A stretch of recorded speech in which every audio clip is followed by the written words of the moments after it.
مولاي صل وسلم دائما أبدا على حبيبك خير الخلق كلهم. مولاي صل وسلم دائما أبدا على حبيبك. الحمد لله والصلاة والسلام على رسول الله. أشهد أن لا إله إلا الله وأشهد أن محمدا عبده ورسوله صلى الله عليه وسلم. Bapak dan Ibu jamaah rahimakumullah, kita lanjutkan kajian kader pimpinan wilayah Muhammadiyah Riau yang menjadi acuan pokok adalah tafsir Tanwir. Ini adalah tafsir yang sama-sama kita ketahui adalah sebagai tafsir alternatif bagi persoalan-persoalan keislaman, keagamaan, keumatan, sosial, dan masalah global versi atau perspektif mufasir kolektif Muhammadiyah. Selama ini tafsir itu banyak dibuat secara individual karena kesan tafsir selama itu adalah mufasir itu adalah pribadi. Maka dengan ada tafsir Tanwir, ini adalah sebagai oase baru dalam melihat bagaimana cara menafsirkan Al-Quran sesuai dengan persoalan yang dihadapi oleh masyarakat kita. Dalam beberapa pertemuan yang lalu dengan berbagai narasumber kita sudah selesaikan surat Al-Fatihah. Maka pada pagi ini, waktu singkat ini, kita akan coba masuk kepada surat yang kedua dari tartibul mushaf, dari tartib mushaf kita, yaitu surat Al-Baqarah. Surat Al-Baqarah adalah surat yang disepakati oleh ulama. Ini adalah surat terpanjang, surat Madaniyah, dan surat di dalamnya juga ayat-ayat yang terpanjang itu adalah di dalam surat Al-Baqarah. Jadi suratnya, ayatnya yang paling banyak itu juga surat Al-Baqarah. Tetapi dalam surat itu juga terdapat ayat yang panjang, itu juga dalam surat Al-Baqarah. Kalau kita lihat ayatnya sekitar 286 ayat, yang setelah itu diikuti oleh surat-surat panjang lainnya di dalam tartib mushaf kita. Ulama berpendapat bahwa surat Al-Baqarah ini nama yang diambil karena di dalam salah satu ayat itu terdapat cerita tentang Baqarah atau sapi betina. Maka Umar bin Khattab itu, beliau menyatakan yang dimaksud surat Al-Baqarah itu bukan surat sapi betina, tapi adalah suratun allati yadhkuru fiha ismu Al-Baqarah, atau yaitu surat yang di dalamnya tersebut salah satu lafaz atau nama Baqarah. Demikian juga dengan An-Nahl, bukan surat lebah, tetapi surat yang dalamnya dimuat cerita lebah. Demikian juga surat An-Namal. Apa arti An-Namal? An-Nahl artinya adalah lebah, An-Namal semut. Jadi dalam Al-Quran itu selain daripada Al-Baqarah itu terdapat juga beberapa nama hewan yang menjadi model atau contoh yang diangkat Al-Quran yang tentu punya hikmah dan asrar. Nah, kemudian surah Al-Baqarah ini adalah ada beberapa nama yang dikaitkan dengan surah Al-Baqarah. Pertama memang surah Al-Baqarah itu sendiri. Yang kedua ada namanya As-Sinam. Artinya As-Sinam itu adalah puncak. Maksudnya adalah dalam surah Al-Baqarah inilah terdapat puncak ajaran-ajaran agama Islam. Nanti kita buktikan bahwa hampir semua prinsip-prinsip Islam, ajaran agama Islam itu tersebut dalam Al-Quran. Maka dia disebut dengan puncak. Sebut saja masalah yang paling prinsip itu adalah masalah akidah. Bahkan awal-awal surat yang insya Allah akan kita bahas ayatnya pagi ini itu juga masalah akidah dahulu diselesaikan.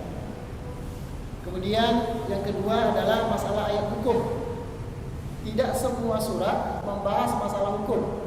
Tetapi di antara surat yang paling banyak masalah hukum atau syariat itu adalah surat Al-Baqarah. Kemudian juga memuat kalau dalam bahasa lama itu disebut kisah-kisah umat terdahulu atau cerita Nabi. Padahal maksudnya ini adalah bukan kisah-kisah biasa, tapi adalah model konstruksi sosial masyarakat sebelum kita. Jadi setting sosial yang dahulu pernah ada, konstruksi sosial yang dulu ada diceritakan oleh Allah dalam surat Al-Baqarah. Baik yang dicerita langsung ada aktornya namanya Nabi dan Rasul, atau orang-orang pelaku pada waktu itu, atau tidak menceritakan aktor, tidak menceritakan waktu, tetapi juga menceritakan inti atau substansi sejarah yang itu pasti juga akan berlaku di zaman saat ini. Maka kaum muslimin yang berbahagia, alhamdulillah orang yang suka memahami Al-Quran itu betul-betul orang cerdas. Kenapa cerdas? Karena dalam Al-Quran itu sebuah petunjuknya beda dengan kitab lain. Pertama, dia bicara tentang kekinian. Nah, coba lihat perangai, model, tipe yang diceritakan Al-Quran itu. Al-Quran menceritakan umat Nabi Nuh, Al-Quran menceritakan umat Nabi Lut, umat Nabi Musa. Tapi persepsi kita pada waktu itu tidak hanya tertuju pada umat terdahulu, tapi justru sedang membicarakan apa yang terjadi pada hari ini. Ini kelebihan Al-Quran. Yang kedua, dia memberikan bocoran masa lalu. Jadi buku panduan lengkap yang memberikan panduan kepada kita tentang ghaib atau masa lalu yang dulu pernah jadi aktual, itu adalah salah satunya adalah Al-Quran. Dan yang lebih dasar lagi, Al-Quran itu juga mampu membocorkan masa depan. Banyak hal yang akan terjadi, yang belum terjadi, dan sampai sekarang belum terjadi, itu sudah dipastikan akan terjadi oleh Al-Quran. Bahkan di zaman Al-Quran turun belum terjadi, tetapi sekarang terjadi. Contoh yang paling mudah itu adalah misalnya kisah dalam penyelamatan jasad orang yang paling durhaka pada Allah, misalnya Fir'aun. Pada waktu Al-Quran diturunkan, pada waktu Al-Quran itu dibukukan, itu model kisahnya sudah ada, tapi bagaimana konfliknya belum ada. Karena mumi Fir'aun itu ditemukan berapa lama? Itu setelah Al-Quran turun, muminya itu dibuat.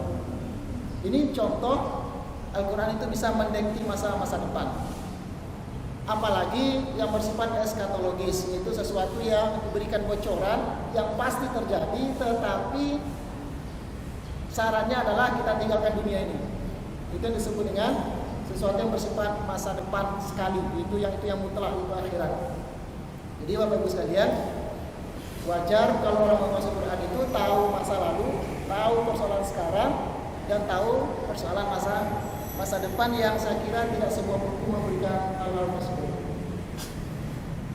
Kaum muslimin yang berbahagia, jadi dalam Al-Baqarah ini yang akan dibicarakan itu adalah masalah akidah. Yang kedua, masalah hukum, dan yang ketiga yang paling banyak porsinya itu adalah masalah sejarah. Dan hampir masyarakat kita ini nggak tahu lah apa penyebabnya, kita tuh lebih tertarik masalah hukum. Padahal porsi hukum itu tidak sebanyak porsi sejarah di dalam Al-Quran. Maka orang yang ngerti Al-Quran sebaiknya melihat Al-Quran itu secara lengkap, dan ternyata sejarah adalah sesuatu yang amat dalam Al-Quran. Kemudian Bapak Ibu sekalian, dari 286 ayat surat Al-Baqarah ini adalah sebagai jawaban langsung terhadap surat sebelumnya. Nah, pada pertemuan yang lalu Bapak Ibu kita sudah kaji tentang surat terakhir. Ayat terakhir dalam surat Al-Fatihah adalah permintaan. Namanya ihdinas siratal mustaqim. Kan itu dulu. Ya Allah, tunjukkanlah kami terhadap surat Al-Mustaqim, yaitu jalan yang terang benderang, yang lurus, yang wadih, at-tariq al-wadihah, ya, jalan yang jelas. Ini doa kita, dan doa itu kita bingkai ada 3 model, yaitu jalan orang yang engkau sukai, yaitu dekat iman. Yang kedua, jalan yang orang yang engkau murkai, dan yang ketiga, bukan jalan orang yang sesat. Mana jawaban Allah terhadap modelnya itu? Jadi saya senang model. Mana model orang yang diberi nikmat itu? Mana model orang yang dimurkai Allah? Mana model orang yang sesat? 286 ayat itu di dalam itu terjawab secara detail dari jawaban kita dalam surat Al-Fatihah. Intinya adalah berarti surat dari tertib nas, dari tertib mushaf, dari tertib Al-Quran ini, maka pas surat Al-Fatihah itu yang disebut dengan munasabatul ayat, itu keterkaitan ayat di dalam Al-Quran. Jadi ujung surah Al-Fatihah jawabannya adalah awal surat Al-Baqarah. Kita buktikan secara perlahan dan angsur-angsur. A'udzubillahi minasyaitonirrajim. Bismillahirrahmanirrahim. Alif lam mim. Dzalikal kitabu la. Itu versi pertama. Kalau biasanya ngaji ayah beliau ini Buya Abdullah Sani, kalau ngaji di surau apa nama itu? Surau Muhammadiyah, itu kalau ngaji Quran tidak boleh tidak semua orang itu tidak mushaf membuka Al-Quran. Mereka sebut dengan taposyu, ngaji tafsir. Ya, mereka sebut dengan taposyu. Syarat ngaji tafsir itu adalah dia bukan mendengarkan ceramah, tapi betul-betul mentadabburi Al-Quran, baik secara lafaz maupun makna, apalagi pesan yang terdapat dalam Al-Quran. Kalau tidak, kita tidak dapat kontak langsung dengan mushaf. Jadi panitia suatu saat kalau kita ngaji tafsir tanwir mesti megang mushaf. Kalau tidak bisa, berarti kita harus buat mushaf besar di sini dengan cara ada center LCD atau fokus.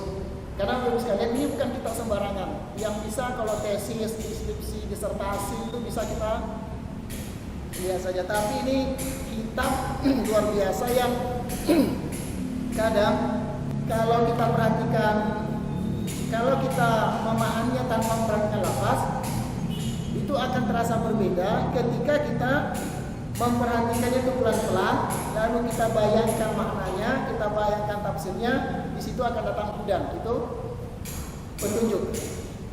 Bahkan ulama tafsir umumnya mengatakan bahwa ini juga dikutip oleh Quraish Shihab, selalu dikutip oleh Quraish Shihab bahwa hari ini kita baca alif lam mim dzalikal kitabul la raiba fihi hudal lil muttaqin. Tadi ini kita dapat maknanya, misalnya diberikan Allah Ta'ala itu maknanya 1 meter. Nanti kita baca lagi, itu bisa jadi 2 meter. Maka tugas kita adalah mengulang-ulang Al-Quran. Karena ulangan pertama, ulangan kedua pasti memberikan kedalaman makna yang berbeda. Baik, alif lam mim. Ini surat Al-Baqarah ayat pertama. Dari dulu ini menjadi perbedaan pendapat. Apa makna alif lam mim? Dalam ilmu tafsir ini namanya fawatiqus suwar, yaitu huruf-huruf muqatta'ah, maksudnya huruf hijaiyah yang dipotong-potong, yang tidak diketahui maknanya dan hanya Allah mengetahui maknanya, itu dijadikan sebagai pembuka awal surat. Ini disebut dengan huruf muqatta'ah. Perdebatan ulama mengenai huruf muqatta'ah ini sudah panjang, sudah banyak sekali. Tetapi ternyata di tafsir tanwir tidak lagi memperdebatkan itu. Kenapa? Karena tidak aplikatif, tidak bisa langsung perdebatannya itu hanya sebagai pengetahuan. Maka tafsir tanwir mengatakan tidak menguraikan alif itu, apalagi dalam tafsir lama alif itu artinya Allah, lam itu Jibril, mim itu Muhammad. Ini adalah penafsiran-penafsiran yang dulu pernah berkembang di masyarakat kita. Maka ini ditangkis oleh mufassir yang mutabarrah, termasuk juga yang dipakai tafsir tanwir. Sehingga paling tinggi maksud alif lam mim itu diterjemahkan oleh terjemahan Departemen Agama adalah Allah yang mengetahui maknanya atau maksudnya. Dalam tafsir tanwir tidak diterjemahkan. Jadi alif lam mim ditulis juga alif lam mim. Kita menduga ini adalah menunjukkan bahwa betul-betul Muhammadiyah memahami alif lam mim itu adalah seperti apa yang diinginkan oleh Rasulullah. Berarti tidak ditafsirkan. Tidak ditafsirkan artinya apa? Asrornya itu Allah yang maha tahu. Yang kedua yang mengatakan bahwa kenapa ada dibuat seperti itu, padahal surat ayat pertama saja mestinya ada menggugah kita. Kenapa yang pertama itu dibuat kita pusing yang tidak diketahui maknanya? Dijawab oleh ulama, justru itulah Allah membuat challenge, membuat cabaran bahasa Abu Nawas, membuat tantangan sehingga orang Arab itu kalau ada sesuatu lafaz yang tidak mereka pahami secara uruf, secara kebiasaan lalu diucapkan oleh si pembicara, pasti mereka langsung minta perhatian. Nah, ini sehingga dengan demikian tujuan Al-Quran dibuat alif lam itu adalah tujuan Allah adalah untuk menantang orang supaya ini adalah sesuatu bukan perkataan yang biasa, tapi adalah perkataan yang luar biasa. Oke. Jadi supaya mudah, alif lam mim itu adalah huruf muqatta'ah yang maksud sesungguhnya Allah yang tahu, tetapi ini bagian dari i'jaz, bagian dari mukjizat Al-Quran. Oke. Dalikal kitab. Nah, kan saya kan nggak tahu kita yang seperti apa dalikal kitab itu kan. Nah, dalika itu namanya isim isyarah. Jadi kalau ada mushaf kita langsung buat isim isyarah. Isim isyarah itu bahasa kitanya adalah kata tunjuk.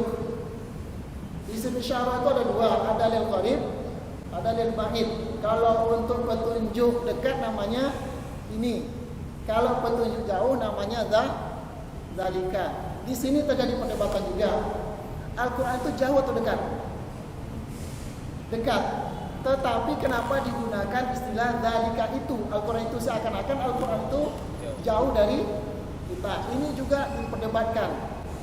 Dan kita sudah maklum bahwa rupanya Al-Quran itu kalau diteliti, jangankan zalika, satu huruf saja itu sudah menjadi disertasi. Dan itu banyak. Yang agak panjang misalnya al-amru fil Quran, kalimat-kalimat amar dalam Al-Quran, atau an-nahyu fil Quran, atau al-qisas fil Quran. Ada yang satu huruf saja, misalnya al-wawu fil Quran. Waw dalam Al-Quran, ternyata ini fungsinya bermacam-macam, apalagi tentang zalika. Oke, itu kajian yang lain lah. Jadi zalika al-kitab itu kitab, yang dimaksud kitab di sini adalah al-maktub, yaitu yang ditulis.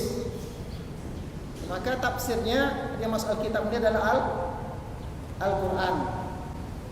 Demikianlah Alkitab. Ini adalah jawaban langsung dari ihdinas siratal mustaqim. Ya, ihdinas siratal mustaqim itu berikan kami jalan yang lurus. Jawaban Allah langsung dalikal kitab. Berarti jalan yang lurus itu Alkitab. Langsung dijawab itu mudah sebetul ayatnya. Kemudian la roiba. Jadi ada dua versi. Pertama membaca dalikal kitab la roib. Kitab itu tidak ada ragu. Fihi hudal lil muttaqin. Di dalamnya terdapat petunjuk bagi orang-orang yang takwa. Versi pertama. Versi kedua, dalikal kitab la raiba fi. Kitab itu tidak ada keraguan di dalamnya. Nah, hudan lil muttaqin, menjadi petunjuk bagi orang yang bertakwa. Kedua ini boleh dibaca. Bahkan dalam mushaf Madinah itu ada namanya titik 3 di atas itu. Di sini yang ini persis juga dibuat. Titik 3 artinya boleh berhenti. Yang tidak boleh itu berhenti keduanya. Misalnya kita baca dzalikal kitabul la raib fi, enggak boleh. Lalu hudan lil muttaqin, enggak boleh. Oke. Jadi kalau versi pertama la raiba fi, dalam kitab Al-Qur'an karena dia petunjuk, ya, karena dia petunjuk, la raiba fi. Setiap petunjuk itu pasti tidak ada keraguan. Kalau ada keraguan itu bukan petunjuk, itu namanya syubhat. Maka Al-Quran itu adalah kitab yang tidak ada keraguan. Hudan lil muttaqin, yaitu petunjuk bagi orang-orang yang bertakwa. Ini jawaban ihdina, maka dijawab hadza dzalikal kitabul la raiba fihi hudan lil muttaqin. Yang menarik ini hudan. Hudan itu artinya petunjuk.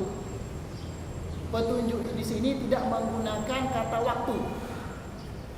Saya minum, itu pasti menggunakan keterangan waktu. Kalau kemarin, ya bisa kemarin, bisa sedang, bisa yang akan datang. Saya telah minum, akaltu,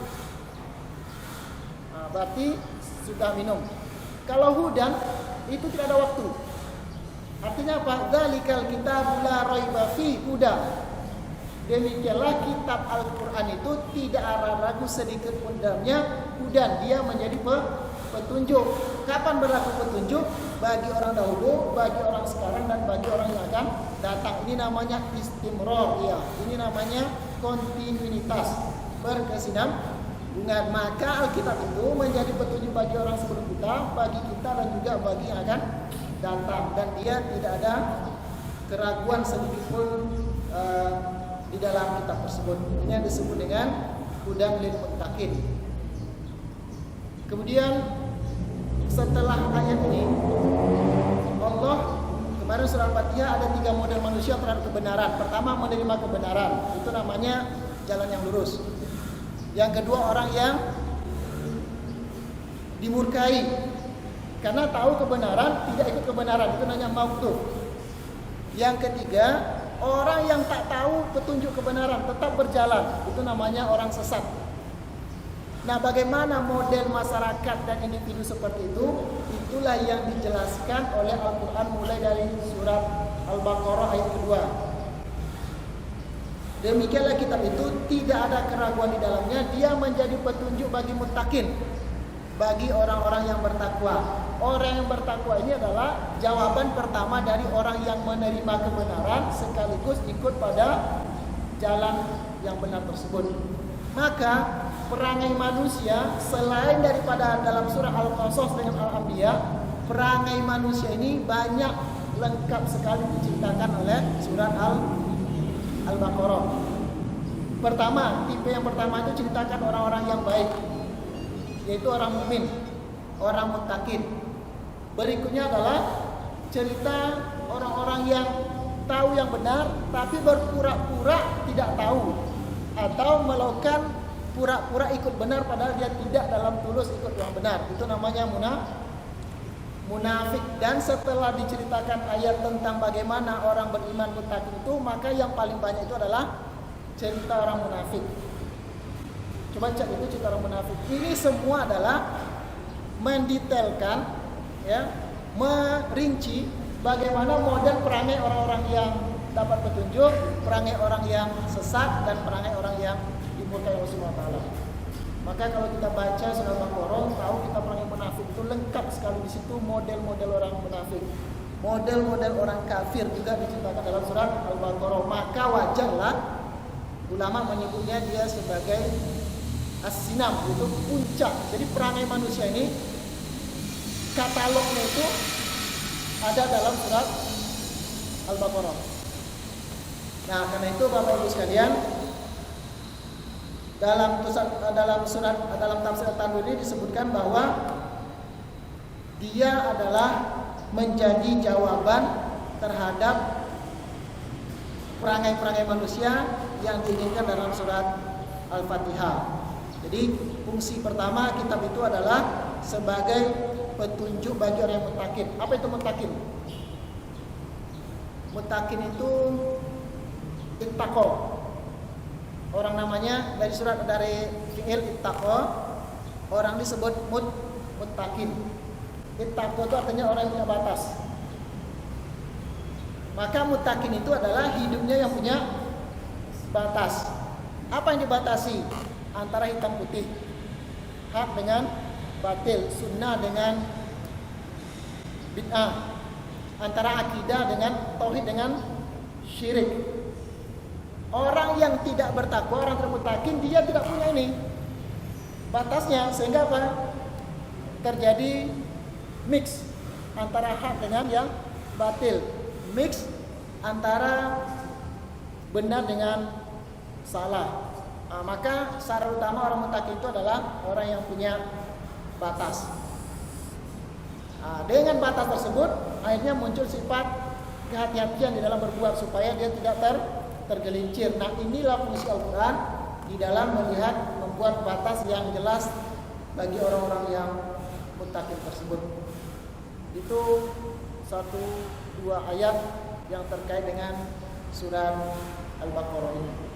Kalau kita ramu semuanya ya secara sistematis, maka muttaqin itu setelah ini adalah cerita tentang tipe manusia pertama yang disebut dengan muttaqin. Nah, seperti apa modelnya? Itu pertama itu beriman dengan yang ghaib. Ya, ghaib itu ada macam-macam, tetapi ghaib yang mutlak adalah Allah. Kenapa kita perlu bicara al-ghaib itu? Ciri orang muttaqin yang percaya pada yang ghaib itu bukan kepada semua yang ghaib. Ini akidahnya di sini. Bahwa kita orang muttaqin disuruh percaya kepada ghaib, tapi ghaib itu yang diinformasikan oleh Allah dan Rasulnya. Selain yang diinformasi oleh Rasulnya, itu tidak ada kewajiban kita untuk mempercayai. Jadi percaya ghaib jangan bebas. Ghaib di sini adalah terikat, itu hal-hal yang diinformasikan oleh Allah dan Rasulnya. Misalnya si A bermimpi, si A ini kebetulan pakai sal 7 lapis, ya bermimpi. Lalu supaya melihat masyarakat rusak, masyarakat nggak bahagia, lalu diajarkan zikir. Di dalam mimpi itu dapat zikir atau amalan-amalan yang didapat dari yang ghaib itu kan tidak langsung dalam mimpi. Maka kita wajib hukumnya untuk tidak percaya, kecuali itu mendapat konfirmasi dari Al-Quran dan As-Sunnah. Ini konsekuensi bicara kepada yang ghaib dengan syarat yang ghaib itu bukan bebas, tapi hanya yang diinformasikan oleh Al-Quran. Dulu ada Qarun, percaya nggak kita? Ghaib bagi kita. Kenapa kita percaya Qarun? Karena ada Al-Quran. Besok ada azab kubur. Kenapa kita percaya? Karena diinformasikan oleh hadis ahad, hadis Rasulullah SAW. Nah, kemudian bagaimana periode roadmap kita ini ke depan ini diinformasikan oleh Al-Quran. Maka Bapak Ibu sekalian, kalau ada ajaran Al-Quran, ada ajaran yang diajarkan kepada kita, didapatkan secara dan dia mengetahui yang ghaib, dapat perintah-perintah baru, lalu tidak bisa dikonfirmasi pada Al-Quran, wajib hukumnya ditolak walaupun itu bersifat ghaib. Ghaib yang kedua adalah malaikat. Ghaib yang ketiga adalah masa lalu. Ghaib yang keempat adalah masa akan datang. Nah, ini akhirat. Kenapa syarat mutlak muttaqin itu bicara ghaib? Karena dia ada batas. Orang yang tidak punya batas, ya, berarti kalau orang tidak percaya kepada yang ghaib, dia tidak akan tegakkan batas ini. Kenapa? Karena dia tidak tahu apa konsekuensinya istiqomah dan batas ini. Dan apa juga konsekuensinya jika dia tidak istiqomah.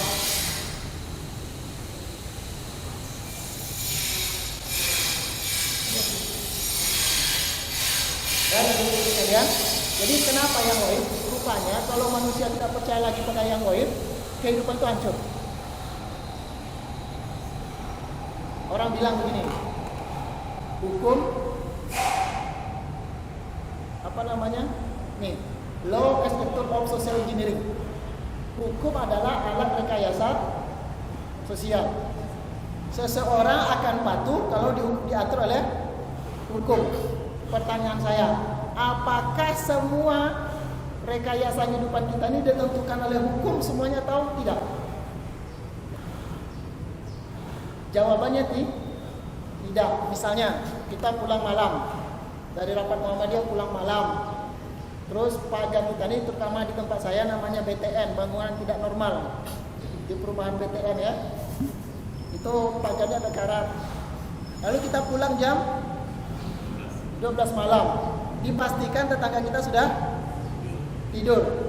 Kalau awak buka itu langsung ribut, ya kan? Pertanyaannya, pada waktu itu dua pilihan. Kita buka seperti waktu siang hari normal atau kita pelan-pelan membukanya. Jawabannya pelan. Apa yang merekayasa kita supaya kita buka pelan-pelan? Adakah hukum di situ? Ya ada apa? Keyakinan kita terhadap yang gaib. Apa yang gaib itu? Bahwa ada perintah bahwa kalau mengganggu orang ini, walaupun hanya buka pagar-pagar kita, tapi kalau terganggu orang lain, kalau tidak patut, itu suatu saat akan kita ambil konsekuensinya di akhirat, yaitu mengganggu orang. Rupanya kepatuhan orang ini, jadi keadaban itu, makanya wajar Nabi itu kenapa akidah diselesaikan di 10 tahun, karena civil society Madinah keadaban itu selesai kalau selesai akidah percaya kepada yang gaib. Kalau enggak, hanya itu dianggap ramalan, dianggap prediksi masa depan, pasti mempengaruhi perilaku dia dalam kehidupan masyarakat. Nah, maka yang gaib ini mutlak, harus kita percaya untuk membentuk kehidupan. Kalau kita ini pimpinan PWM tidak percaya pada gaib, oh saling gasak gitu. Apalagi pimpinan partai, apalagi pimpinan saling gasak. Tetapi kenapa orang tidak saling bunuh? Karena tahu. Nah, berarti bukan hukum saja yang berperlaku kehidupan manusia, ada yang paling dasar menentukan kehidupan manusia itu adalah yu'minuna bil ghaib, dan puncak dari yang ghaib itu adalah azza wa jalla Allah Subhanahu wa taala. Dan kalau ini selesai, maka rekayasa sosial yang lain itu akan berjalan secara baik dalam kehidupan manusia. Enggak mungkin orang beradab. Jadi Pak Tarmo, enggak mungkin orang beradab tanpa nilai. Gak mungkin seseorang, suatu masyarakat dibentuk supaya menjadi peradaban yang tinggi kalau tidak ada nilai yang dianut.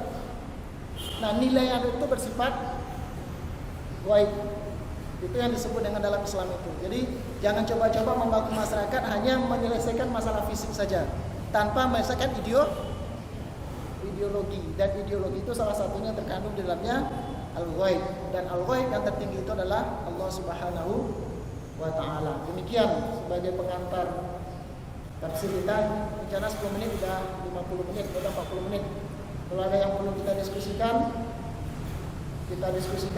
kalau tidak, kita lanjut dengan oleh-oleh praktis dari konsekuensi percaya kepada yang gaib ketika kita mendapatkan. Nah, jadi dalam surah Al-Baqarah itu contoh berjalan di muka bumi ini juga ada contohnya. Jadi apa yang kita dapatkan dalam model tempat lain yang positif itu disuruh kita untuk menerapkannya tempat kita. Itu namanya best practice di dalam Al-Qur'an Al-Karim. Wallahu a'lam bishawab. Assalamualaikum warahmatullahi wabarakatuh.